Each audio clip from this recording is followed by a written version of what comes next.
día, feliz 2023 para todos. Una alegría estar nuevamente aquí con ustedes. Hoy vamos a hablar de un tema muy importante del cual sufren algunos niños y que además esperamos poderles ayudar. Entonces hoy nos va a acompañar Lili de Doctora Muelitas. Interesante sobre la fisura labial. Hola Lili. Hola, déjame que, no sé, está como muy oscuro, ya va. A ver si me veo un poquito mejor ahí, le aumentamos a la luz. ¿Se ve más clarito ahí? Sí, estaba como, Sí. aquí está como muy nubladito. Sí, hoy amaneció un poco nublado el día. ¿Me escuchas Pero bien, bueno, Ana María? dime. ¿Me escuchas bien? Sí, yo te escucho Bueno, bien, listo. ¿y tú? Ok, no, perfecto, era para ver si hacía falta ponerme audífonos, pero no, mejor así. Bueno, listo, Lili.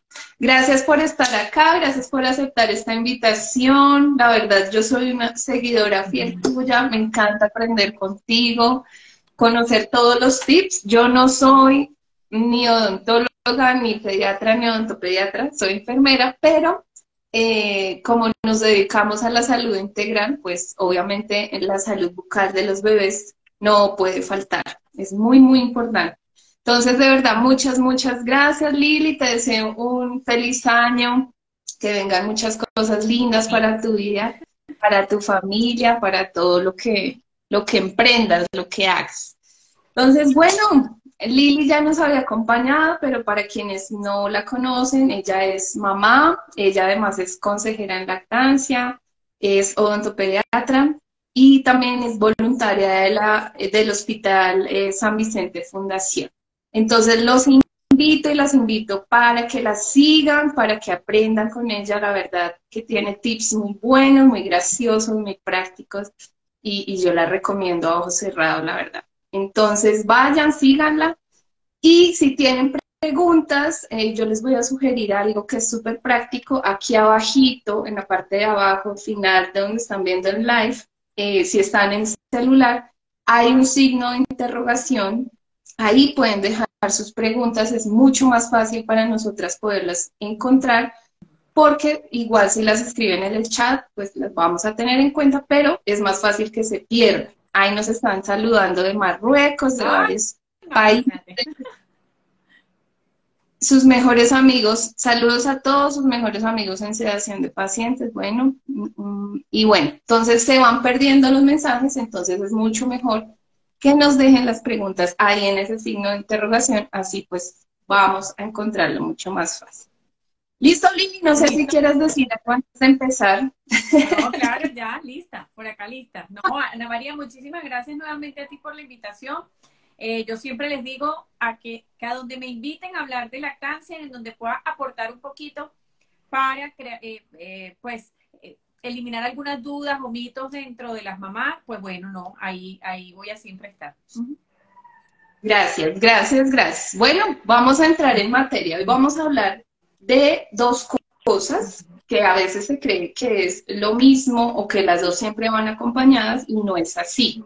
Entonces, Lili nos va a aclarar. Yo no soy experta en el tema, sin embargo, tuve un caso de una mujer que tuvo una bebé en estas condiciones que ya les vamos a explicar, lo cual me llevó pues a investigar, a conocer, a acompañarla en el proceso. Por eso decidí hoy traerles esta información junto a Lili porque es muy importante que sepan que los bebés que tienen fisura labial o fisura palatina pueden ser amamantados y deberían ser amamantados porque estos bebés tienen más riesgo de otitis, o sea, de infección en el oído. Entonces ya les vamos a ir explicando eso. Entonces, conclusión, vamos a hablar acerca de fisura labial, mal llamado labio leporino, y fisura de palatina, mal llamada paladar hendido, pero bueno, es para que ustedes nos puedan comprender un poquito más. Entonces me gustaría, Lili, que nos dijeras cuál es la diferencia entre la fisura labial y la fisura palatina, y si se presentan los dos o aparte, ¿cómo es el tema? Listo, bueno. Lo primero, pues definitivamente eso es un defecto en el desarrollo de la cavidad oral. O sea, por alguna razón, pues se conocen algunas causas de las cuales no nos vamos a detener ahora, pero por alguna de esas causas, lo que nosotros llamamos la fisura palatina, que es como decir, igual como las fontanelas que están que están en el cráneo, ¿no? Que son espacios que todavía no se han osificado, que no se han puesto duro, que no es hueso, sino que justamente son espacios que van a permitir el crecimiento y que se van a osificar o se van a volver huesitos con el pasar del tiempo. Igual en la mitad del paladar, en todo el rafe medio, hay una fisura que es blandita, o sea que ahí lo que hay es cartílago, ¿sí? Que no es hueso, que todavía en las edades tempranas no es hueso. Y eso es esa fisura lo que permite justamente es el crecimiento del maxilar en la medida que el bebé va naciendo. Por alguna razón, durante el desarrollo intrauterino, no se produce el cierre total de esa fisura, ¿sí? O sea, no se produce el cierre y el acoplamiento de esa fisura.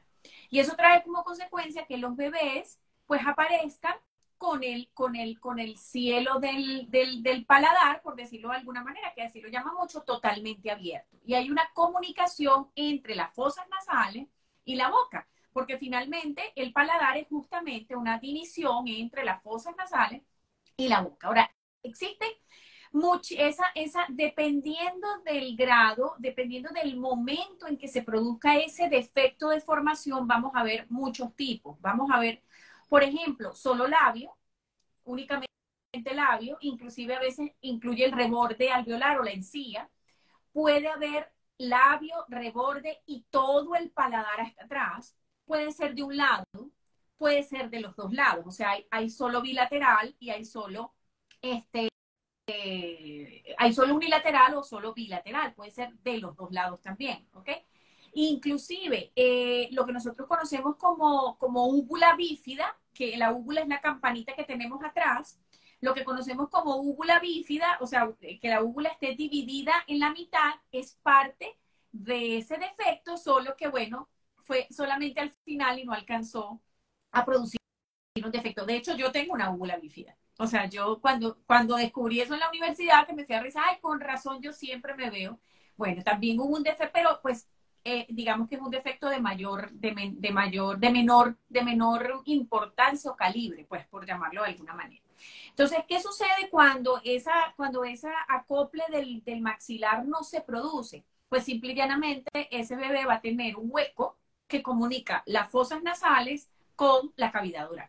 Y bueno, es un paciente que va a meditar colaboración y ayuda de muchas especialidades desde el nacimiento. Inclusive se detecta desde antes del nacimiento. Así es, Lili. Ya vamos a entrar ahí en esa partecita, pero bueno, ya tenemos claro que la fisura labial es una comunicación que está aquí en el labio, o sea, que un vacío ahí, digámoslo, y el paladar pues no se sella. Entonces también puede haber una comunicación entre el paladar y la nariz, ¿sí? Los bebés pueden presentar solo fisura labial o pueden presentar fisura labial y fisura palatina o solo fisura palatina. También, o sea, exacto. También solo fisura palatina, exacto. Exacto. Listo. Entonces, ya teniendo claro qué es cada malformación, por decirlo así, ahora hablemos un poquito acerca de las consecuencias que puede traer para la lactancia o para la alimentación complementaria. Porque, bueno, digamos que la alimentación complementaria tiene que ver mucho con la lactancia, o sea, nunca se debe separar porque es una transición. Entonces, hoy lo vamos a mencionar, aunque no nos vamos a meter con alimentación complementaria, pero es importante que las familias y que las mamás sepan lo que le puede pasar a un bebé en estas condiciones. Seguramente no va a aceptar la comida igual que otro bebé que no tenga esas condiciones porque aumenta la sensibilidad. Bueno, ahorita ya Lili nos va a contar. Entonces cuéntanos, por favor. Pues por supuesto, la primera función que se ve afectada en los bebés que tienen fisura labial o fisura labiopalatina, sea uni o bilateral, es la alimentación. Es de las primeras, o sea, es de las primeras funciones que se ve afectada porque pues simplemente habiendo una malformación o o una formación inadecuada de todo lo que es las estructuras necesarias para la alimentación, pues él va a ver afectada su alimentación. Lo que tú decías, pues, o sea, un bebé, todo lo que se meta en la boquita de ese bebé, pues si hay una comunicación directa con la nariz, ahí no va a haber, o sea, o con la cavidad nasal, pues ahí digamos, ese líquido va a circular, inclusive a través de la vía aérea. Entonces ahí empiezan, pues, digamos, la primera complicación de un bebé va a ser, por supuesto, en la medida que vaya creciendo, va a tener problemas en la fonación. Nosotros necesitamos de la caja de la cavidad oral, que es una caja de resonancia con todas sus características para poder emitir los sonidos. Entonces, si tenemos, por ejemplo, un hueco que no nos va a permitir esa caja de resonancia, pues, por supuesto, ese niño o ese bebé va a empezar a tener problemas de fonación. Y es lo que nosotros conocemos como la voz hipernasal. Así, que hablan por la nariz, pero porque se escapa el agua por la nariz, por el aire por la nariz, listo. Por supuesto, van a estar más propensos a ahogarse, por lo que te estoy diciendo. Si hay una comunicación, la comida o la leche materna o el líquido puede ir a la vía respiratoria. Y por supuesto, en el desarrollo completo de la cara. Las zonas que están afectadas por las fisuras van a tener problemas en la erupción dental, en la formación de los dientes, porque ese diente no va a estar albergado por un hueso, sino va a estar ubicado en una zona donde no hay hueso, donde hay un hueco. Entonces, inclusive vamos a tener problemas de erupción, vamos a tener problemas de ubicación, de maloclusiones o mal posición dentaria. Entonces, fíjate que son una cantidad de situaciones que vamos a tener que empezar a enfrentar con ese bebé, pero definitivamente lo primero va a ser la alimentación. O sea, cuando un bebé ya es diagnosticado con hendidura labial. Bueno, la labial y la labial es como la que podemos observar mejor. Cuando es solo palatina, muchísimas veces se detecta ya después del nacimiento. Pero cuando ya es diagnosticado previamente durante el embarazo, entonces ya hay que organizar el equipo que va a recibir ese bebé para poderle dar la alimentación en las primeras horas de vida. ¿Listo? Entonces, por supuesto, ¿por qué se va a afectar la lactancia? Porque pues definitivamente para que ese bebé se pegue al pecho, necesita un selle. O sea, todos los bebés, para pegarse al pecho y crear esa presión negativa o positiva que vamos a producir, ¿ok? Necesita que haya un selle al pecho. Y si hay hendiduras y hay huecos, pues ese selle no se va a producir. Entonces, además de que va a estar afectada la función, porque el labio no tiene las características anatómicas que debe tener. Entonces, pues claro que es súper importante detectarlo previamente, porque ese bebé necesita un equipo multidisciplinario al nacer para poderle proveer la alimentación, que es lo primero que necesitan nacer. ¿Listo?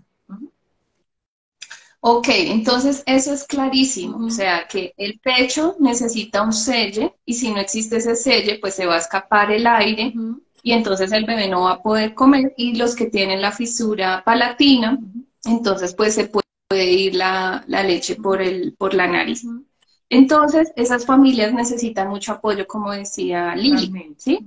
Se puede diagnosticar esta malformación desde el embarazo. Sin embargo, una recomendación muy, muy importante es que se le mire la boca al bebé siempre, o sea, cuando nazca, porque yo tuve una madre que estuve acompañando y su bebé tenía fisura palatina, o sea, en el paladar, y nadie se dio cuenta.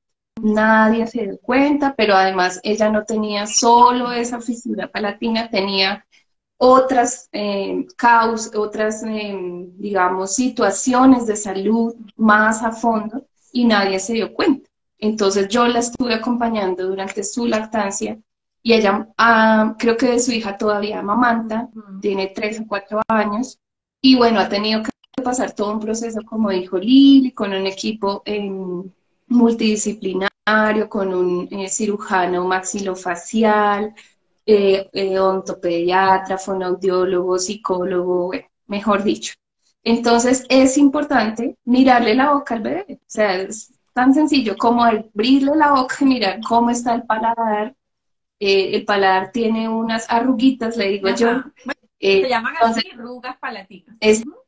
Exacto. Entonces hay que mirar que que esté presente, que no haya nada, se puede tocar con el dedo, o sea, no hay ningún problema, para verificar pues que las cosas marchen bien, porque la lactancia, yo siempre digo, no es solo técnica, o sea, son muchas cosas, hay que mirar, hay que observar, hay que ver el sello de la boca del bebé, ¿sí? Y bueno, digamos que la fisura labial se observa mucho más fácil. Total.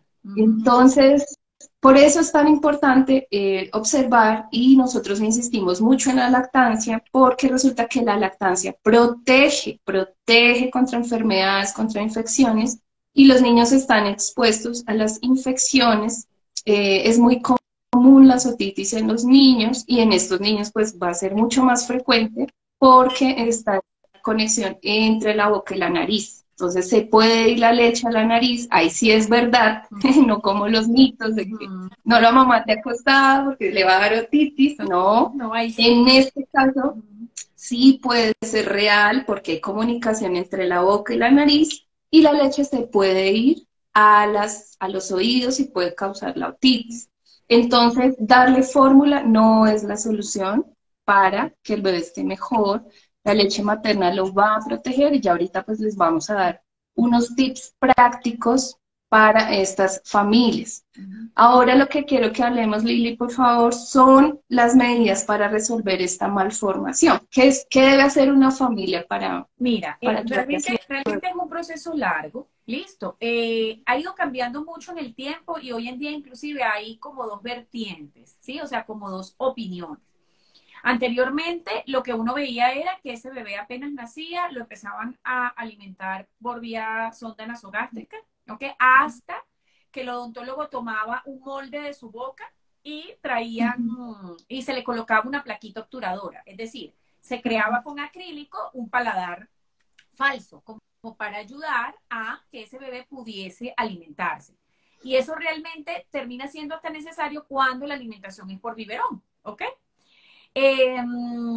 Por supuesto, es clarísimo que para que ese bebé se pegue al pecho va a tener muchísima mayor dificultad. O sea, la técnica allí empieza inclusive a no ser una técnica, sino que hay que sentarse con la mamá y dependiendo de cómo es la malformación, mirar la manera de que se pueda lograr el sello. Bueno, después de que eso, o sea, después que colocaban la plaquita, pues empezábamos a alimentar ese bebé. Y las posibilidades de que la lactancia materna sea exitosa, pues son mucho menores a lo que uno espera con una mamá sin ninguna malformación. Pero si nosotros, digamos que empoderamos a esa mamá, hablamos con esa mamá y le hacemos y acompañamos sobre todo a esa mamá, porque no va a ser un proceso sencillo, hemos logrado o hemos visto cómo las madres sí lo logran, sí es posible. ¿Listo? O sea, sí es posible. Por supuesto, también dependiendo del tipo de malformación que se produzca. No es igual un bebé que tenga solo el labio hendido o que tenga el labio y el paladar solo de un lado a que lo tenga de los dos. ¿Listo? O sea, en la medida que la malformación sea más compleja, pues más compleja también será la posible adaptación de ese bebé al pecho. Por supuesto, nosotros igualmente tenemos que garantizar que ese bebé coma. Entonces, el proceso de que se acople o se pegue al pecho materno también tiene que ir pensado al mismo tiempo con la posibilidad de poderlo amamantar, poderlo alimentar de otra manera. ¿Listo? Y ahí es cuando entran pues algunos utensilios de alimentación y las técnicas sobre todo para darle el alimento a ese bebé. Lo que sí, por ejemplo, me llama la atención es que nosotros siempre asociamos biberón o asociamos cualquier otro método de alimentación con fórmula infantil. O sea, nosotros creemos que si hay que darle biberón, hay que darle fórmula infantil. Y ahí es donde el trabajo de la Consejería de Lactancia sí puede hacer una gran diferencia, porque si bien ese bebé no logra, por las razones que sea, hayamos hecho todos los intentos, no logra pegarse al pecho, sí es cierto que la mamá puede seguir dando leche materna, que como tú decías, es el mejor alimento que le podemos dar a ese bebé, es el que va a estar lleno de inmunoglobulinas, de anticuerpos, de la nutrición idónea, de todas las bacterias necesarias para crear ese microbioma oral en esa mamá, y que seguramente si ese bebé está comprometido desde el punto de vista de salud con otros temas como tu paciente, pues la leche materna es no solo el alimento, sino la medicina, son los anticuerpos. Entonces es pensar que más allá que ese bebé no lo logremos acoplar al pecho materno, pensar que sí podemos dar lactancia, o sea, que sí puede ser leche materna. Y es enseñar a la mamá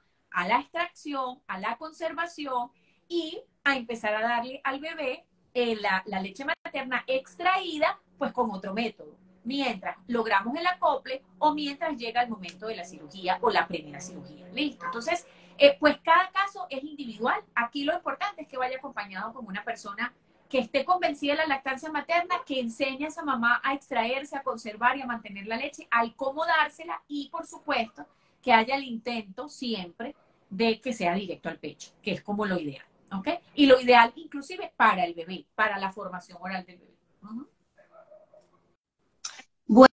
Bueno, eso es muy, muy importante porque no es que porque el bebé tenga la fisura labial o la fisura palatina no va a poder ser amamantado y hay que darle fórmula. Esa no es la solución, ya lo dijimos varias veces, y no hay que asociar porque en este caso algunas veces sí se sugiere el uso de tetinas o de biberón con el fin de ayudar al acople, ¿sí? En eso va a ayudar la tetina algunas veces, aunque tampoco va a ser la solución.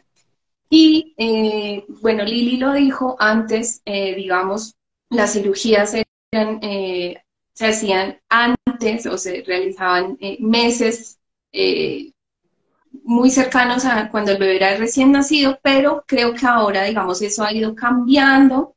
No es que vaya cambiando, lo que pasa es que las cirugías tienen momentos, ¿sí? O sea, la primera cirugía es la cirugía del labio, ¿ok? Y si la fisura es solo labial, pues listo, ya quedó resuelto, ¿ok? O sea, resuelto el punto de la fisura. O sea, las primeras cirugías se realizan de labio y se realizan en los pocos primeros meses, en los 3, 4 primeros meses. Ok. Ya las cirugías de paladar sí hay que esperar más. ¿Ok? ¿Por qué? Porque pues hay muchas cosas comprometidas ahí y cuando se hace ese cierre en el paladar, afectamos un poco el crecimiento transversal de ese bebé. Entonces, a los odontopediatras se nos empieza a complicar, si ese bebé es operado de manera muy prematura, se nos empieza a complicar mucho más después resolver todos los problemas de malposición, maloclusión y crecimiento más adelante. ¿Listo? Entonces, pues digamos que, bueno, algunas cosas han ido cambiando lo que tú dices ahí, pero lo ideal es que no se haga, o sea, que esa cirugía ya sea pasado el año de edad, o sea, que esa cirugía, porque hay otra cosa también que es importante y es el momento en el que el bebé empieza a, o sea, en el que el bebé empieza a la fonación, a crear los primeros fonemas. Entonces, si ese cierre de paladar no se realiza en un momento adecuado, es muy probable que ese bebé o ese niño desarrolle la voz hipernasal y ya después de que la desarrolle es más difícil eliminarla. Entonces, digamos que en los momentos de la cirugía tienen mucho que ver con lo que tenemos que darle prioridad, ¿ok? Entonces, hacer cierres de paladar muy tempranos no se hacen, no se deben hacer, ¿listo? Tiene que estar consonos con el desarrollo del habla y con el tratar de darle el mayor desarrollo transversal o crecimiento transversal al paladar para que después no se nos complique muchísimo más todo lo que tiene que ver con el problema de la maloclusión. Entonces, pues básicamente, si el problema es solo labio, pues bueno, ya después de que se ha hecho la cirugía del labio, pues el tema de la lactancia pudiese tener mayor éxito. ¿Listo? Entonces, digamos que va a depender muchísimo. Sí.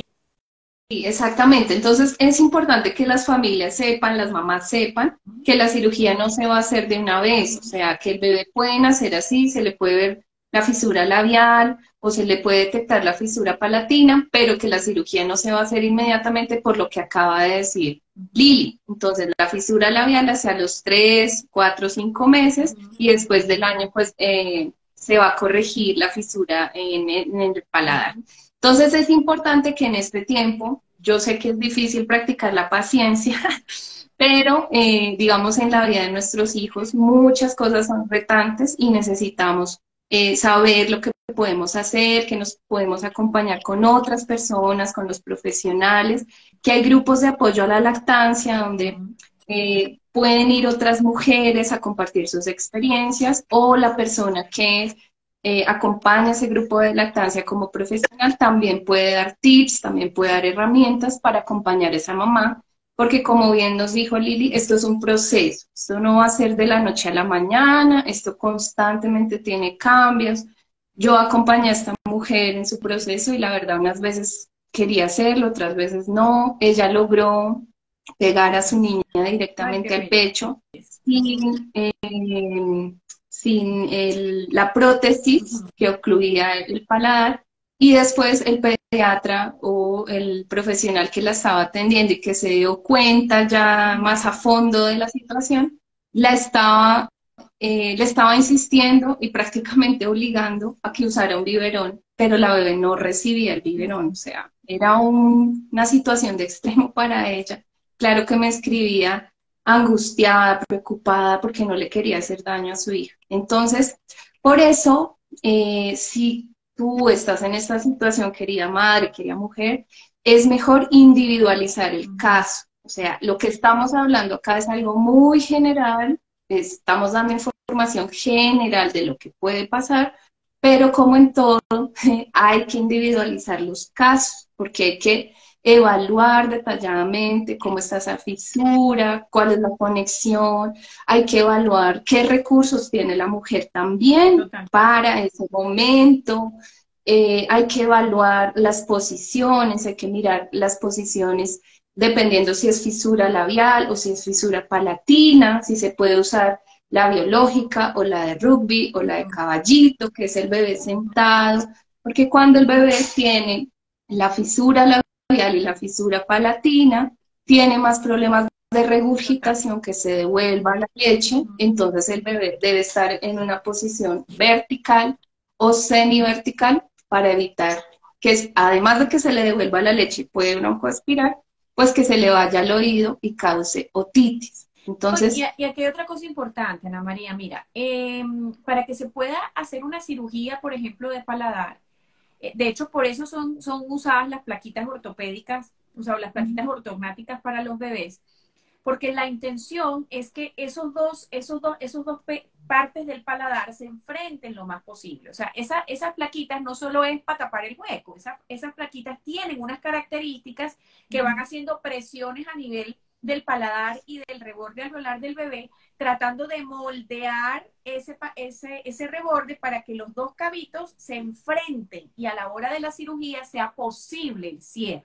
¿Ok? Entonces, ¿qué sucede? Que nos hemos dado cuenta también que el pecho materno logra hacer ese selle para que el bebé no se broncoaspire o no se le vaya ¿cómo se llama? La leche hacia la nariz, logra hacer ese selle y logra hacer ese trabajo funcional, o sea, de reacomodar y de como plastilina, por decirlo de alguna manera, de darle mejor forma al paladar para poder realizar la cirugía. ¿Listo? Entonces, aquí tú vas a conseguir dos líneas. Hay odontopediatras y ortopedistas que creen que todos los bebés deben llevar placa ortopédica, porque la intención es justamente reacomodar ese maxilar para la cirugía. Otros consideran que el pecho únicamente. Y pues habemos, porque allí me incluyo, una línea en la que decimos que ambas cosas pueden servir dependiendo de cada paciente. O sea, yo creería que aquí hay que sentarse y ver, porque además todas las fisuras no son de librito iguales. Listo, o sea, uno puede claro, decir de un lado, del otro, pero hay unas mucho más difíciles que otras. Hay unas que tienen la zona anterior más desplazada que otras. Hay unos que ¿cómo se llama? El puente nasal está más plano. O sea, todo en cada bebé va a ser distinto. Entonces, tenemos que usar todos los recursos posibles, intentar la lactancia materna, digamos que como a manera de preferencia, pero si no se logra, saber que hay otros recursos para poderlo alimentar, pero que es la leche materna sigue siendo la primera opción, hasta que se pueda. Listo, o sea, finalmente la leche materna sigue siendo. Y lo otro importante aquí también es que hay que mirar el aumento de peso de ese bebé, porque si el acople no es un acople totalmente eficiente, pues ese bebé probablemente no extraiga toda la leche entonces igual nos va a tocar complementarlo. Entonces tiene que haber también un control de peso, un control de su desarrollo para poder tomar decisiones en base a ello. Entonces, finalmente no hay una receta. O sea, no hay una receta para poder atender a un bebé con una hendidura. Pero necesita de un equipo multidisciplinario, necesita de una consejera de lactancia que permita estar al lado de mamá sobre todo para todo lo que tiene que ver con alimentación diferida. Necesita de un equipo de odontopediatra que empiece a trabajar en toda la remodelación, digamos, para que necesita de un cirujano, que finalmente es el que va a hacer las diferentes cirugías que va a revisar. Necesita de un fonoaudiólogo, porque ese bebé va a necesitar terapia, ¿ah? Y más adelante va a necesitar ortodoncia y va a necesitar otras áreas, digamos, de la odontología. Entonces, necesitamos de un equipo totalmente multidisciplinario para poder atender cualquier caso que tenga que ver con hendiduras labiales, labiopalatinas o solo palatinas. A mí me encanta escucharte, Lili. Y la verdad, mira, es que, mira lo importante de la lactancia, o sea, mira lo importante de poner el bebé al pecho, o sea, no es solamente que insistamos en una cosa que nos parece o que nos gusta o que nos apasiona, sino que además va a favorecer a los bebés, va a beneficiar a los bebés, obviamente sabemos que a la mamá. Pero Ana, mira, también es importante aquí poner de primero también a la mamá. O sea, Claro. uno puede ver que, digamos, anatómicamente tenemos todas las condiciones para que ese bebé se pegue, pero también tenemos que entender cómo se siente la mamá, qué es lo Claro. que quiere la mamá. Listo, o sea, y acompañarla sea cual sea su decisión, así no estemos de acuerdo desde el punto de vista de la ciencia y de lo que uno consideraría que es ideal. Yo a través de la consejería he aprendido que no hay ideales. O sea, los ideales están en los libros, ¿listo? Y más allá de los libros, pues uno trata de brindarle toda la información a la mamá, pero las mamás, y sobre todo en estos momentos que son tan difíciles de aceptación, de dolor, de duelo inclusive, porque es que de duelo, hay un duelo ante un bebé que necesitamos, que no llegó desde el punto de vista físico o desde el punto de vista de salud total en las condiciones que toda mamá desea que nazca su bebé, listo, o sea, que le va a tocar enfrentarse. Entonces, también hay que entender a esa mamá, ponerse en el lugar de esa mamá. Mira, yo he tenido casos, hemos tenido en el hospital casos de éxito en las que las mamás están hiperconvencidas y hemos logrado que ese bebé se pegue y pues maravilloso, nos hemos sentido súper emocionadas. Hay otras que se les ha dificultado muchísimo, que hemos intentado hacerlo con las plaquitas y hay unas que no lo hemos logrado. Listo. Y también entender que una mamá que tiene que atender, o sea, si ya de por sí la lactancia como tal nos enfrenta a un montón de retos, la lactancia pegada al pecho normalita, imagínate una mamá que te tiene que extraer, conservar, además de eso aprender a darle un biberón o aprender a darle con una cucharita o aprender a darle por otro método diferente a un bebé con unas condiciones en las que está temerosa porque tiene más posibilidades de que se ahogue, porque todo lo demás. Entonces, imagínate todo el cuadro. A veces las mamás se cansan, a veces dicen no aguanto más, ¿sí? O sea, no quiero más. Y eso también es importante. O sea, mientras mamá esté bien, bebé estará también lo mejor cuidado posible. Entonces, son muchos factores los que nosotros tenemos que tomar en cuenta en estos casos. No solo al bebé, sino también a la mamá. Y a esa diada tan importante.